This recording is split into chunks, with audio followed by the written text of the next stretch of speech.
साल का report card के कुछ ही घंटों में उन्होंने देश में जिस प्रकार से पेट्रोल के दाम बढ़ा दिए, ये दिल्ली सरकार की शासन चलाने की नाकामयाबी का जीता जागता सबूत है। देश की जनता के अंदर भारी आक्रोश है और इसके कारण और भी चीजों पर बहुत बड़ा बोझ होने वाला है, सरकार पर भी बहुत बड़ा बोझ होने वाला है। मैं आशा करूंगा कि प्रधानमंत्री जी देश की स्थिति को गंभीरता से लें और पेट्रोल के दाम बढ़ाए हैं उसको वापस करें।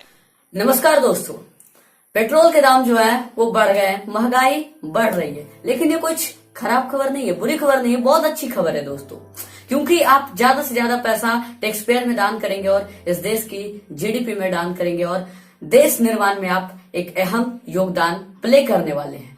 लेकिन दोस्तों ये कुछ बुरी खबर नहीं है। अगर यही चीज अगर दोस्तों 2014 से पहले हुई होती तो ये गलत होती। आप लोग कहते कि पेट्रोल के दाम बढ़ गए, लेकिन 2014 के बाद ये नेशनलिस्ट डिसीजन माना जाता है किसी भी चीज को प्राइस बढ़ाने में।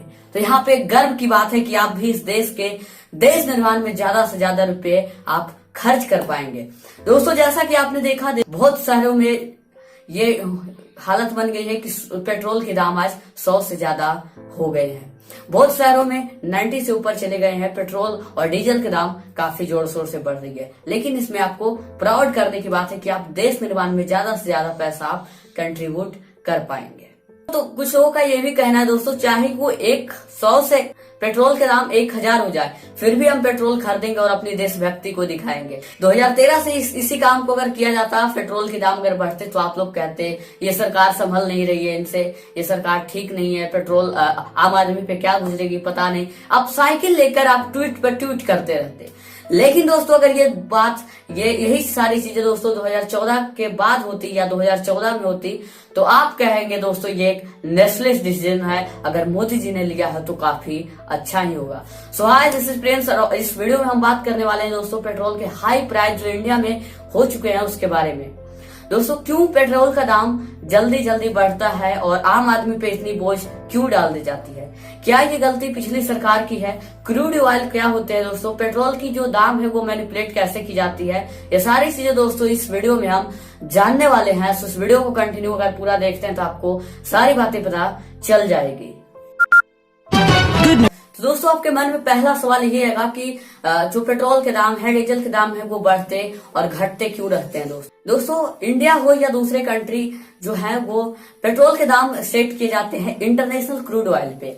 डिपेंड रहता है कि इंटरनेशनल क्रूड ऑयल का प्राइस क्या होगा दोस्तों। जब इंटरनेशनल क्रूड ऑयल का प्राइस बढ़ जाता है तो ये सारे देश में बढ़ जाता है, लेकिन दोस्तों जब घट जाता है क्रूड ऑयल का दाम तो सारे देश में भी घट जाता है। लेकिन हमारे इंडिया में प्रॉब्लम यह है दोस्तों कि जब यहाँ जो बैरल है, जो क्रूड ऑयल है, उसकी प्राइस घट भी जाती है तब भी हमें उतनी ही पैसे देने पड़ते हैं, इनफैक्ट ज्यादा देने पड़ती है, जैसा कि हमने देखा है दोस्तों।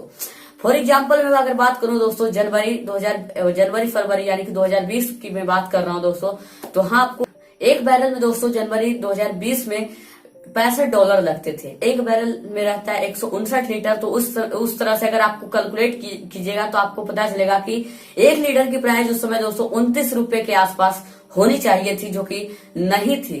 और प्राइस क्या थी दोस्तों मैं आपको बता दूं, उस समय प्राइस थी दोस्तों 72 से 75 रुपए के बीच हमारे देश में। तो यही होता है दोस्तों कि जब क्रूड ऑयल का प्राइस घट भी जाता है तो हमारे यहाँ टैक्स को बढ़ाकर उसे ऊंचा कर दिया जाता है, बढ़ा दिया जाता है। तो कैसे होता है ये भी जानेंगे दोस्तों। लेकिन आज वही चीज अगर देखें दोस्तों तो यहाँ पे एक बैरल की कीमत $58 हो चुकी है, यानी कि 1 लीटर की कीमत 26 रुपए तक यहाँ पे आ चुकी है। लेकिन क्या आपको 26 रुपए में 1 लीटर पेट्रोल मिल रहा है आपके शहर में, आपके यहाँ? नहीं कहोगे। अब दोस्तों क्यों नहीं हो रहा है? तो चलिए जानते हैं इस चीज को। जैसा कि दोस्तों आप बिजनेस में जानते हैं कि क्या होता है, अगर किसी चीज की डिमांड बहुत है और रिसोर्सेज कम है तो ऑटोमेटिक ही उस चीज की प्राइस बढ़ जाती है। लेकिन दोस्तों यहाँ पे क्या होता है, अगर आपकी डिमांड कम है और सप्लाई ज्यादा है तो उसकी प्राइस कम होती है। लेकिन पेट्रोल तो आपको पता है कितना क्रूशियल होता है, बहुत ही दिक्कत से पेट्रोल हम लोग ऑब्टेन कर पाते हैं और बहुत ही कम समय में ये शायद खत्म होने को भी हो रहा है दोस्तों। तो यहाँ पे आप सीधा से समझ सकते हैं कि जिसकी डिमांड और सप्लाई कम हो, मतलब डिमांड ज्यादा सप्लाई कम, उसकी कीमत ऑटोमेटिक ही बढ़ जाती है। सारे बिजनेस पे अप्लाई होता है दोस्तों। लेकिन अगर आप कहोगे दोस्तों कि इंटरनेशनल में तो यार ये 26 रुपए मिल रहे थे, हमको तो 26 रुपए में इंडिया में आ गए, लेकिन हमें इतनी महंगे क्यों पेट्रोल मिल रहे हैं? तो आइए फिर जानते हैं इसी बात को। लेकिन दोस्तों इसको जानने से पहले आपको जानना पड़ेगा कि जो इंटरनेशनल क्रूड ऑयल मिलते हैं वो बहुत सारे प्रोसेस से वो हमारे पास आते हैं। जब इंटरनेशनल में दोस्तों क्रूड ऑयल आप खरीदोगे तो वो डायरेक्ट पेट्रोल या डीजल नहीं होता है और उसे आप डायरेक्ट यूज में नहीं ला सकते हैं। इसके लिए आपको रिफाइनरी प्रोसेस से गुजरना पड़ेगा, जिसमें कि आपको 4 रुपए पर लीटर कॉस्ट हो जाती है रिफाइनरी प्रोसेस में। लेकिन दोस्तों आप तो कहोगे 26-4 रुपए होनी चाहिए, लेकिन अभी भी महंगा है। तो इसके लिए दोस्तों क्या होता है, दूसरा जो सबसे यहाँ जो तरीका है और जो पेट्रोल या डीजल के प्राइस को सेट करता है वो है एक्साइज ड्यूटी, यानी कि टैक्सेस। दोस्तों सरकार जो है वो अपने पर लीटर पेट्रोल के दाम जो है वो सेट करती है, उस पर टैक्स लगाती है और टैक्स लगाने के कारण पेट्रोल हमें इतनी महंगे मिलते हैं। और दोस्तों ये पहले जो एक्साइज ड्यूटी थी, जो प्राइस पेट्रोल की दाम सेट कर दिए जाते थे वो 15 दिन पे चेंज होते थे। लेकिन दोस्तों 2017 से क्या होने लगा कि प्राइस जो है वो पेट्रोल के वो रोज ही चेंज होने लगे। सरकार ने इसके 2 मुख्य वजह दिए। पहले की जब प्राइस के दाम चेंज होंगे तो इसका डायरेक्ट अफेक्ट कंज्यूमर्स पे होगा, अगर बढ़ेगा तो भी वो लाभ नहीं हानि होगी उनकी, अगर कमेगा तो उनकी ही फायदे होंगे। तो यहाँ पे दोनों जो पक्ष विपक्ष है वो कंज्यूमर को देखकर लिया गया। और दूसरा यहाँ पे ये देखने को मिला दोस्तों क्या होते थे कि जब लोग क्या देखते थे कि 15 दिन के बाद यानी 1 और 15 तारीख को जो है वो पेट्रोल के दाम चेंज होने लगते थे। तो लोग क्या रहते थे, वो इंटरनेशनली जो क्रूड ऑयल की प्राइस है वो चेक करते रहते थे और जब देखते थे कि क्रूड ऑयल थोड़ा सा बढ़ गया है तो सरकार इस बार महंगे कर देगी, तो वो पहले ही 15 दिन पहले ही वो अपने गाड़ी में जाकर पेट्रोल भरवा लिया करते थे। इससे सरकार को भी नुकसान होने लगा। इस वजह से उन्होंने तय किया कि अब पेट्रोल के दाम रोज ही चेंज होंगे और तब से 1 जनवरी 2017 से मोदी जी की सरकार ने इसे चेंज कर दिया और जो पेट्रोल के दाम है वो रोज ही चेंज होते। लेकिन दोस्तों यहाँ पे आप कहोगे तो इसमें सरकार की चलो हो गई, लेकिन अब डीलर का क्या? तो इसमें तीसरा जो मुख्य जो सेट करता है दोस्तों वो तो डीलर शायद कम ही है। तो यहाँ पे डीलर भी एक हम कमीशन सेट करता है, मतलब कि अगर पर लीटर जो है दोस्तों वो 2 रुपए 4 रुपए उसकी कमाई होती है और डीलर यहाँ पे कमीशन खाता है। उसके बाद आपको होगी दोस्तों, चलिए अगर डीलर भी मान लिया जाए तो सारे देश में मतलब पूरे इंडिया में एक ही प्राइस रहनी चाहिए। अगर कहीं 100 है तो 100 ही रहनी चाहिए थी, 90 है तो 90। लेकिन आपने हरियाणा के अंदर कुछ और है प्राइस, दिल्ली के अंदर कुछ और है, ये क्यों होता है? दुनिया को छोड़ भी दिया जाए तो इसका सिंपल सा यही वजह है दोस्तों कि अगर दुनिया को छोड़ भी दिया जाए तो जो इंडिया है उसके अंदर सेंट्रल गवर्नमेंट जो है एक्साइज ड्यूटी लगाती है। उसके बाद जो स्टेट गवर्नमेंट जो है दोस्तों वो सेंट्रल के अलावा भी स्टेट गवर्नमेंट अपनी टैक्सेस लगाती है, जिसको कि हम लोग दोस्तों VAT यानी कि वैल्यू एडेड टैक्स के नाम से जानते हैं। तो यहाँ पे जो स्टेट है वो भी अपना VAT लगाती है। लेकिन प्रॉब्लम क्या है दोस्तों, आज के समय में स्टेट गवर्नमेंट उतनी प्राइस नहीं सेट कर रही है, उतनी टैक्सेस नहीं लगा रही है जितनी की सेंट्रल गवर्नमेंट लोगों पे टैक्सेज लगा रही है पेट्रोल पे। लेकिन दोस्तों इंडिया के अंदर ये सेम सिचुएशन क्या हो रही है कि जो इंडिया का क्रूड ऑयल सिस्टम है कि इंटरनेशनल में जब क्रूड ऑयल की प्राइस बढ़ती है तो हमारे इंडिया में ऑटोमेटिक ही बढ़ी हुई रहती है और जब इंटरनेशनली जब क्रूड ऑयल की प्राइस घट भी जाती है तब भी हमारी सरकार जो है वो टैक्स बढ़ा देती है और हमें वही महंगे तेल खरीदने पड़ते हैं और लोगों को डायरेक्ट इम्पैक्ट यहाँ पे देखने को मिलता है। तो कहीं ना कहीं यहाँ घाटा तो इंसान को ही हो रहा है। दोनों यहाँ चाहे तो इंटरनेशनल में क्रूड ऑयल सस्ता रहे महंगा रहे, टैक्स तो उतने ही हमें रिपे करने पड़ रहे हैं, पैसे उतने ही देना पड़ रहे हैं। लेकिन दोस्तों अब आप कहोगे कि इसका इम्पैक्ट क्या हो सकता है। बहुत सारे लोग जो है वो मीम बना रहे हैं कि अरे यार इतने रुपए के लिए हम PM चेंज कर दे, ये मतलब कि वो सोच नहीं रहे हैं कि इम्पैक्ट क्या होने वाला है। तो आइए जानते हैं कुछ इम्पैक्ट के बारे में कि अगर पेट्रोल का प्राइस बढ़ा है तो इससे हमें क्या घाटा होने को लग सकता है। तो दोस्तों आपको बहुत सारे तरीकों से आपको नुकसान यहाँ पे इम्पैक्ट आपके ऊपर अफेक्ट होंगे आप। तो पहला, अगर जिनका दोस्तों अपना खुद का व्हीकल है उनका ऐसा मानना है कि अब पेट्रोल के दाम बढ़ गए हैं तो मुझे एक monthly budget extra increase budget करना पड़ेगा, अपने बजट से कुछ रुपए और काटकर इस फ्यूल प्राइस पे रखने पड़ेंगे क्योंकि इस प्राइस जो पेट्रोल की है वो काफी बढ़ गई है। तो इनको डायरेक्ट यहाँ पे इनको इम्पैक्ट देखने को मिलता है कि पेट्रोल के दाम बढ़ गए हैं। तो अगर किसी को पेट्रोल में अगर 3,000 रुपए हर महीने लग रहे थे तो अब उन्हें शायद 4,000 से 5,000 रुपए तक लग जाएंगे। ये सिचुएशन हो चुकी है और पहला इम्पैक्ट उन लोगों को देखने को मिलेगा।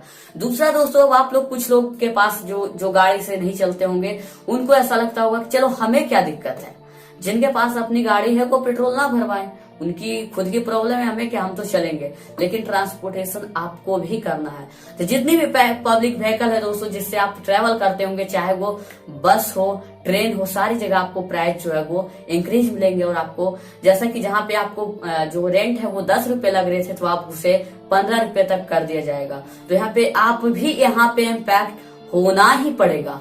अगर बात दोस्तों सरकारी ट्रेन की भी की जाए तो वहां भी आपको फ्यूल के चलते आपको प्राइस बढ़ा दिया जा सकता है, तो यहाँ पे भी आपको इम्पैक्ट जरूर होगा। तीसरा दोस्तों प्रॉब्लम, आप ट्रांसपोर्टेशन से हट भी जाए तो आप कहोगे कि चलो ये तो कुछ देर की बात है, अगर हम कहीं से कहीं ट्रेवल करते हैं तो हमें महंगे चीजों का प्रयोग होगा और हमें ज्यादा रुपए पे करने पड़ेंगे। लेकिन यहाँ तक ये बात सीमित नहीं है, क्योंकि दोस्तों अगर आप एक शू भी खरीदने जाते हो ना, जूता, तो आपको उस प्राइस पे नहीं दिया जाता है कि कितने में वो जूता बना है, बल्कि इस प्राइस को भी जोड़ा जाता है कि कितने प्राइस में वो उसके दुकान तक, शॉप तक आया है। तो यहाँ पे दोस्तों बेसिकली आप किसी भी सामान को खरीदोगे तो वो जो डीलर रहता है, जो वो शॉपकीपर रहता है, वो उस प्राइस के लिए जो ट्रांसपोर्टेशन खर्च हुआ है वो भी जोड़ता है, और उसको जोड़ने के बाद आपको फिर से जो सामान है वो ज्यादा महंगे मिलेंगे। तो यहाँ पे डायरेक्ट इम्पैक्ट आपको हर चीज में मिलने को लगेगी दोस्तों। और अगर एक चीज की दाम बढ़ेगी ना, तो ऑटोमेटिकली ये दूसरे रेशियो के हिसाब से दूसरे चीजों में भी इनकी दाम बढ़ेगी। तो यहाँ पे एक छोटी बात नहीं है, हर चीज एक दूसरे से इंटरकनेक्ट होती है। आप चाहे तो उसे चेक कर सकते हैं। अगर किसी एक की प्राइस बढ़ेगी तो ऑटोमेटिक ही दोस्तों दूसरे चीज की प्राइस भी बढ़ जाती है। तो यहाँ पे सीधा से सीधा यहाँ पे इम्पैक्ट आप हो रहे हैं, हम हो रहे हैं, मिडिल क्लास परिवार, मिडिल क्लास लोग होंगे। बड़े जो लोग हैं, बिजनेसमैन हैं, उनके लिए ये कोई इम्पैक्ट नहीं डालने वाला है दोस्तों, इसलिए वो लोग आवाज भी उठाना पसंद नहीं करते हैं। तो यहाँ पे दोस्तों तीसरा इम्पैक्ट यही होगा कि जो इन्फ्लेशन है वो बढ़ ही गई है, बढ़ते जाएगी। और भी दोस्तों हर चीज के प्राइस जो है वो इसी के रेशियो से सेट होगी। पेट्रोल बढ़ गया, ट्रांसपोर्टेशन के खर्चे इतने होंगे, तो मैं क्यों पीछे रहूं। हर चीज की प्राइस बढ़ेगी और धीरे धीरे यहाँ पे इन्फ्लेशन जो है वो बढ़ती हुई नजर आएगी दोस्तों। और हाल ही में आपने इम्पैक्ट देखा दोस्तों कि जो इंडिया के अंदर जब महंगे हो गए पेट्रोल, तो आपने एक न्यूज खबर देखी होगी कि जो बिहार के जो अररिया और किशनगंज के लोग हैं वो कुछ लोग जो है वो नेपाल से स्मगल करके ला रहे हैं पेट्रोल को और यहाँ बेच रहे हैं। क्या चारा भी क्या बचता है उनके पास, इतने पैसे है नहीं कि वो पे कर पाएंगे, तो चलो कुछ तो सस्ता मिलेगा लोगों को, यही करना है वो पसंद कर रहे हैं। तो ये भी इम्पैक्ट देख सकते हो आप दोस्तों। तो आपको यहाँ पे पता चलेगा कि आप जो है, आप देख सकते हैं इस चार्ट में दोस्तों कि कितने रुपए जो है वो पेट्रोल के दाम है, कितने रुपए एक्साइज ड्यूटी लग रही है, कितने स्टेट गवर्नमेंट तय कर रही है और डीलर कमीशन कितना दे रहा है। तो आपको ये सीधा से सीधा पता चलेगा दोस्तों कि आप 60% जो है पेट्रोल का प्राइस जो दे रहे हैं वो एक्चुअली वो उस प्राइस की कीमत थी ही नहीं, वो आप स्टेट गवर्नमेंट को और सेंट्रल गवर्नमेंट को टैक्स के रूप में दे रहे हैं। और वहीं पेट्रोल डीजल की बात की जाए तो आप 55% जो आपकी पैसे आप डीजल के लिए खर्च कर रहे हैं वो उसकी एक्चुअल वैल्यू है ही नहीं, आप स्टेट गवर्नमेंट या सेंट्रल गवर्नमेंट को टैक्स के रूप में दे रहे हो। लेकिन दोस्तों आज हमारे कंट्री में 100 से अधिक 100 रुपए तक हिट कर गई है पेट्रोल। लेकिन ये चौंकने वाली बात नहीं है, कुछ और भी कंट्री है जहाँ पे ये बहुत ही कम है दोस्तों, एज कम्पेयर टू इंडिया बहुत ही कम है वहाँ में पेट्रोल की कीमत। दोस्तों श्रीलंका में कीमत है 60 रुपीज के आसपास, नेपाल में दोस्तों 70 रुपीज के आसपास है, पाकिस्तान में 51 रुपीज के आसपास है, और यहीं पे बांग्लादेश की बात की जाए तो ये 76 रुपीज के आसपास है। तो यहाँ पे देख सकते हैं कि इंडिया से बहुत सस्ते वहाँ पे पेट्रोल प्राइस मिल रही है। यहीं पे अगर बात नहीं भी की जा रही है दोस्तों, तो दूसरे अगर और भी सस्ते अगर जगह की बात की जाए, कंट्री की बात की जाए, तो वो है यहाँ पे वेनेजुएला दोस्तों। सबसे सस्ता जहाँ प्राइस पेट्रोल का कीमत है वो है 1.45 रुपीज, जितना में कि यहाँ पे एक डेयरी मिल्क चॉकलेट तक नहीं होती है, उतने सस्ता है वेनेजुएला में मिलता है दोस्तों। उसके बाद दोस्तों अगर बात की जाए ईरान की, तो वहाँ पे 5 रुपए के आसपास, और अल्जीरिया में दोस्तों 25 रुपए के आसपास। और दोस्तों आप इस चार्ट में देख सकते हैं, आपको पता चलेगा कि इंडिया को पहला ऐसा कंट्री है जो हाई टैक्सेस रखता है पेट्रोल के दाम पर। आप जब भी पेट्रोल खरीदोगे तो इंडिया में सबसे ज्यादा आपको टैक्स देखने को मिलेंगे दोस्तों। लेकिन यही तक सीमित नहीं है, कुछ ऐसे कंट्री भी हैं दोस्तों जहाँ पे आज पेट्रोल की कीमत इंडिया से भी ज्यादा है, और इनफैक्ट बहुत ज्यादा है, लेकिन वहां के लिए नहीं, हमारे लिए। आइए जानते हैं। जापान में दोस्तों 95 रुपीज के आसपास मिल रही है, जॉर्डन में दोस्तों 96 रुपीज के आसपास, ऑस्ट्रिया में 101 रुपए, और यहीं पे दोस्तों जर्मनी में 119, और हांगकांग दोस्तों दुनिया का सबसे जो महंगा जहां प्राइस मिलता है पेट्रोल का, कीमत है वो है 174 रुपए। दुनिया का सबसे महंगा पेट्रोल मिलता है हांगकांग के अंदर 174 रुपए में। फिर भी आप कहोगे दोस्तों चलो तो हमारे मोदी जी तो अच्छे हैं, कम से कम इतने तो महंगे नहीं हुए, हम तो बहुत कम है इस हिसाब से। लेकिन आपको मैं बता दूं कि जर्मनी के अंदर और भी कई ऐसे कंट्री जहां पे डेवलपिंग कंट्री है, जो डेवलप हो चुके कंट्री है, वहां पे ये प्राइस उनके लिए कुछ भी नहीं है। क्योंकि एक जितनी कमाई है वो दोस्तों उतनी उनकी खर्चे नहीं है।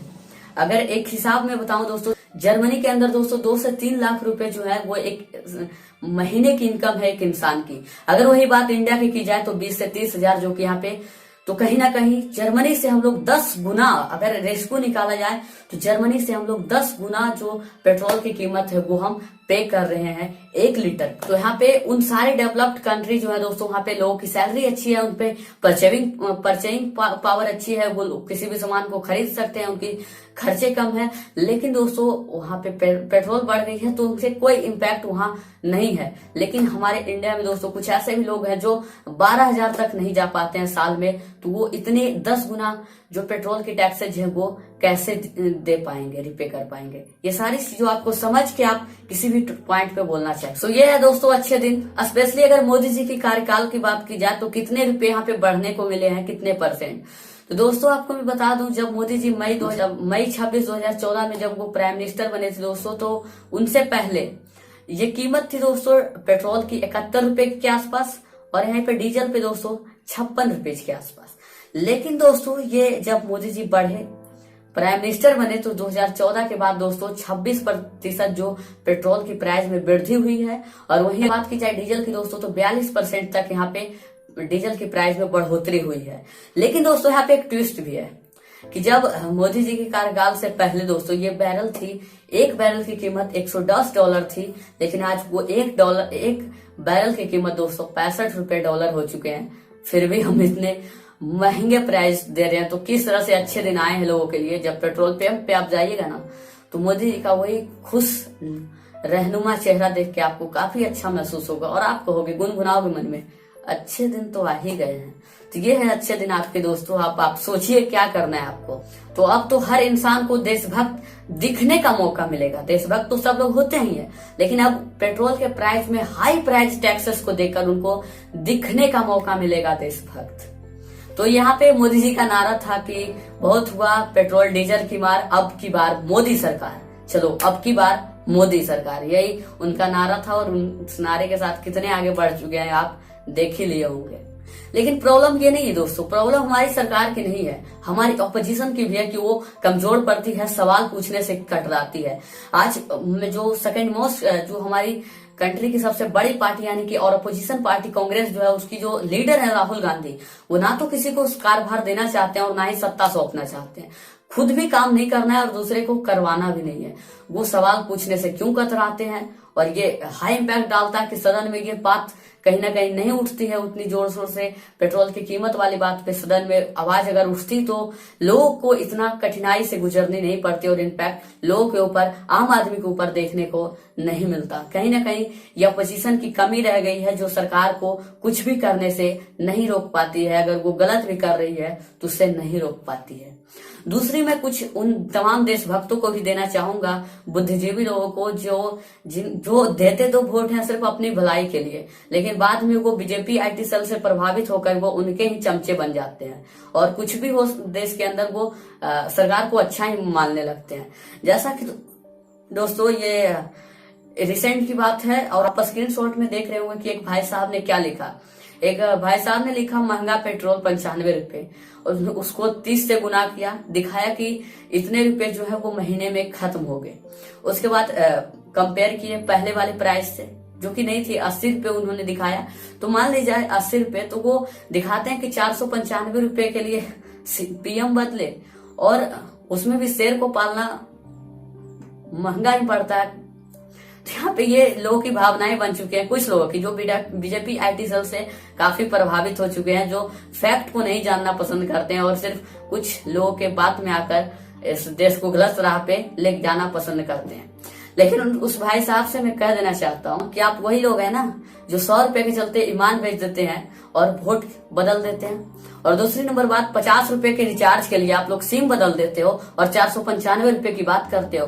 भाई आपको मैं बता दूं कि 450 रुपए किसी की इनकम नहीं होती है रोजाना, समझ सकते हैं। तो वो 495 रुपए उसके लिए अहमियत है। अगर आप बड़े लोग हैं तो बड़े लोग बड़ी शौक आपकी बात है, लेकिन मिडिल क्लास परिवार के भी सोचिए, यह डेमोक्रेसी एक का नहीं है। जितना मुकेश अंबानी जी का है उतना ही एक गरीब इंसान का है, मोची का भी है, जूता सिलने वाला का भी है।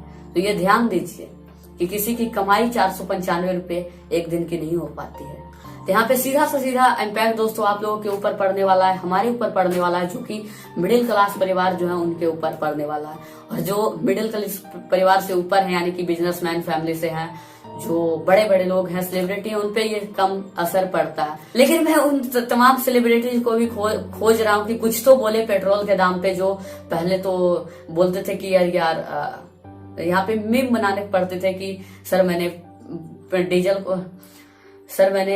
स्कूटर बेच दिए क्योंकि पेट्रोल के दाम बढ़ गए और साइकिल खरीद ली। ये तरीके के सेलिब्रिटी जो थे, अक्षय कुमार सर जी हो, चाहे वो अमिताभ बच्चन सर जी हो, कहाँ गए वो तमाम लोग जो पेट्रोल की 2 रुपए 1 रुपए बढ़ने से हाहाकार मचा देते थे। आज थोड़ा एक शब्द भी, एक सेंटेंस तो भी बोलिए, एक ट्वीट तो करिए कम से कम इस बढ़ती पेट्रोल पे। सो दोस्तों, आज क्वेश्चन टू दी गवर्नमेंट, आपने गवर्नमेंट को वोट दिया तो उनकी रेस्पॉन्सिबिलिटी बनती है कि आप पे ध्यान दिया जाए। आपको किसी भी तरीके का परेशानी जो वो वादा करके आए थे वो पूरा होना चाहिए। सो जय हिंद और वंदे मातरम। नमस्कार। पेट्रोल डीजल की बढ़ती कीमतों से घबराना नहीं है। इसका भी वही बचाव है जो कोविड का है। घर में रहें, स्वस्थ रहें, मस्त रहें। सरकार को आपकी बहुत चिंता है। महंगाई एक बीमारी है, इससे बचें। खाना कम खाएं, कपड़े फटे पुराने पहनें और हो सके तो कहीं पर भी पैदल ही जाएं। ईंधन वाले वाहनों का प्रयोग ना करें। ध्यान रहे, हमें महंगाई से लड़ना है, सरकार से नहीं।